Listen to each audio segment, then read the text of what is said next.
Okay, so thanks very much everyone for joining us for this pre-match press conference today ahead of India versus New Zealand tomorrow. We're joined by Trent Boult of New Zealand. Thanks very much for your time, Trent. Thanks, Callum. Hey, Bolty, can you hear me there okay? Yeah, all good, Willie. All good. All right, I'll ask you one to open up and then I'll pass it across to the media online. So I'll just write your name in the chat if your question is next. But I suppose firstly, Bolty, can you give us a sense of the feeling in camp ahead of the second game of the World Cup against India on Sunday night? Yeah, the boys are pretty upbeat, excited at the chance to take on India tomorrow night. Yeah, not the best start for us against Pakistan, who obviously playing some very good cricket at the moment. But no, the boys are excited and looking forward to the challenge that India brings. Andy V, you can start. Hi Trent, it's Andrew Vorman from Stuff Back Home. Hope you're doing all right. We've obviously seen a lot of successful chases so far in this tournament. If you end up having to defend a total against India, what's going to be the key to sort of breaking that trend? Yeah, whatever we do first, I think we do it extremely well. India brings a lot of challenges, quality batting lineup, but with the ball, yeah, I think we just need to be clear with our options on how to shut these guys down and obviously give them a bigger chase as possible. But it's going to be a good challenge. Our first game at Dubai, but the wicket looks pretty good there, and yeah, really looking forward to taking them on.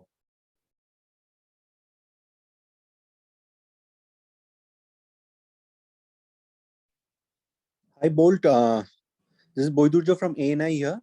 You know, there's been a lot of talk about you and Rohit Sharma, IPL, and then of course the left arm in swing coming into him. But of course, I mean, now that there's been so much of talk about that, and also KL Rahul doing so well, what is the plan B for Trent Boult if not that in swinger? I suppose it depends when I get the ball. I'm not too sure what the plan is with what overs certain bowlers are bowling, but yeah, I thought the way Shaheen bowled the other night was from a left armour watching on. I thought it was amazing, but yeah, there's quality batsmen in that Indian lineup. Early wickets are definitely the focus for us as a bowling group, but yeah, we just need to be nice and clear and nice and accurate on where we're trying to put the ball. But hopefully, from my point of view, it swings around a little bit, and I can mirror what Shaheen did the other night.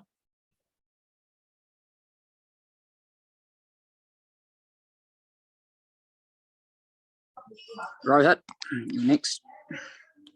Timely. Okay, Rohit might not be there.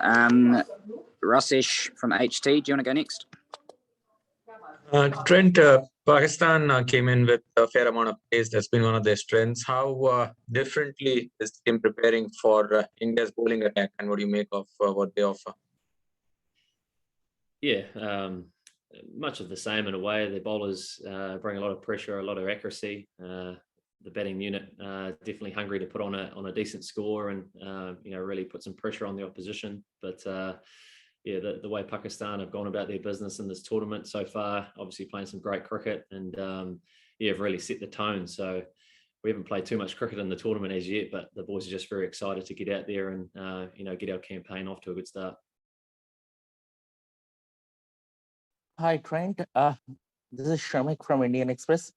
On a lighter note, Trent, I mean, how New Zealand have managed to stay this arguably the second most favorite team for every Indian after giving India so much hurt. 2019 World Cup semi-final, followed by the World Test Championship final. But still, New Zealand remain probably the second most favorite team almost for every Indian. So is it the dignity? Is it your team culture, the dignity with which you play your cricket?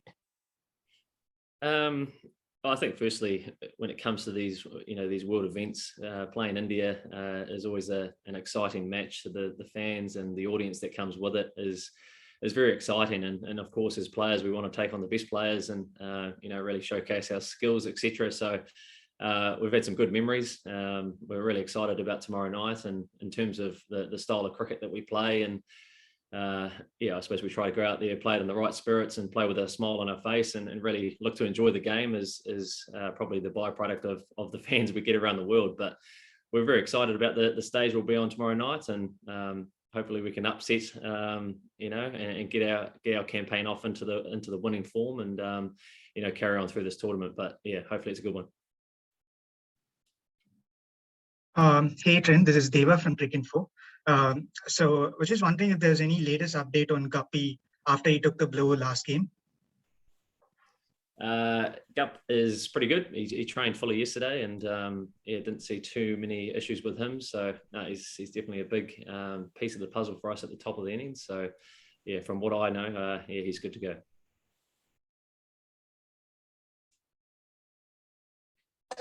Rohit, are you there? Otherwise, we can go to... Yeah. Yes. Hi, Trent. I just want to ask that everyone is talking about this game as a virtual knockout. How you guys are thinking about this one against India? Well, every game is such a big game. We've had a few lay days in between games already, but we're just excited to get out there. Definitely want to get a tick in the win column for us. But it's all games are a big one. But he's hoping we can really go out there and put together the things that we've been trying to, and get our tournament off to a good start. Thank you. Hi, this is Sudarshanan from Free Press Journal. How do you think New Zealand and India have played each other quite a lot recently? The World Test Championship final, the IPL as well. How does that stack up, you think, ahead of this fixture? Yeah, like I touched on before, there's always a lot of excitement that comes with playing India, and we've probably enjoyed some success over them over the last few years, I suppose, on these ICC tournaments. But it definitely doesn't mean we're going to treat them lightly or anything like that. It's a big game for both teams, and we're just I'm sure both looking forward to putting on a good show.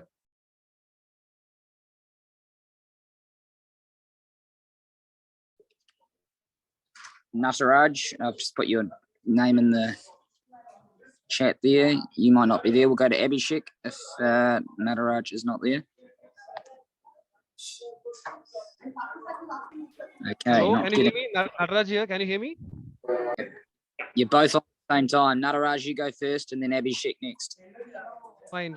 Trent, hi. Thank you so much for speaking with us. How do you see the prospects of your team in the next match? I mean, do you believe that New Zealand has an extra edge when it comes to 2020 against India, or do you of the belief that IPL has given, particularly in UAE, has given India an extra edge?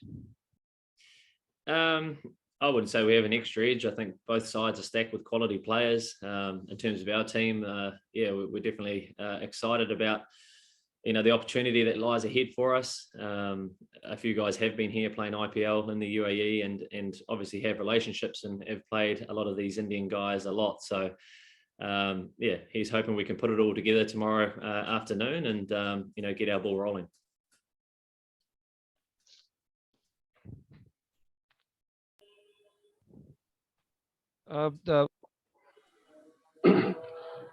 Hi, Trent. You've played a fair bit on these grounds during the IPL and for New Zealand as well. So in terms of what they offer to fast bowlers, how do you contrast Abu Dhabi and Dubai?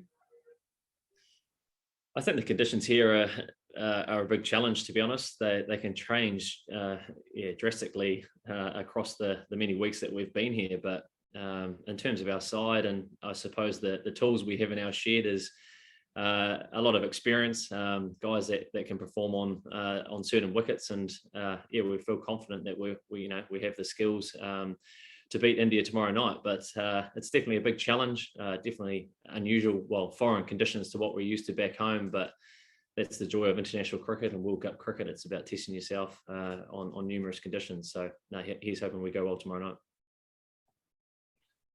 night. Good afternoon, Trent. My question for you is that in UAE, we have seen the trend that people who are chasing and who are bowling second, they're having a due condition. They are being affected by due as well. So are there any specific preparations by your team and you on how to counter due if you get to bowl second?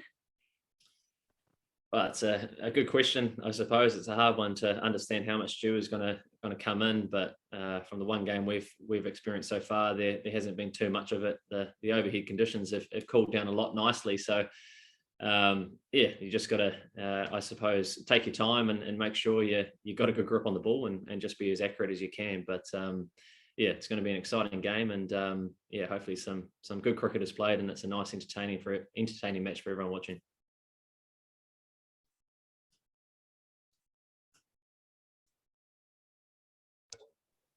Okay, I'm not sure Rohit is there. Just one final one from me, Trent. Obviously, being in the bio bubble, a lot of time is spent on the team floor. Can you give us an idea of the sort of activities, and in particular the table tennis, where you seem to be spending quite a bit of time? Yeah, as you can imagine, there's not a lot to do, but yeah, the boys are in good spirits. A couple of good table tennis competitions. The guitar's been out a bit, and a bit of singing. I don't have it here for you today, unfortunately, Willie, but yeah, the boys are just ticking along. We've had a few lay days in between games, and I think that the second half of our tournament is going to happen quite quickly. So no, we're looking forward to getting involved, and yeah, we can't wait for tomorrow night. That's good stuff, mate. And who's been rolling the table tennis court, in your opinion? Can I say Gary Stead, the head coach? I don't want to, sound too eager, but no, he's a good player, and closely followed by Cole Jameson, good player. All right, I think you're forgetting me there, but that's all good. I think unless Callum has anything from the ICC studio, we can probably wrap that up. All good from me. Thanks very much for your time, guys. Appreciate it. Cheers, guys. Cool. Thanks, everyone. Thanks, Trent.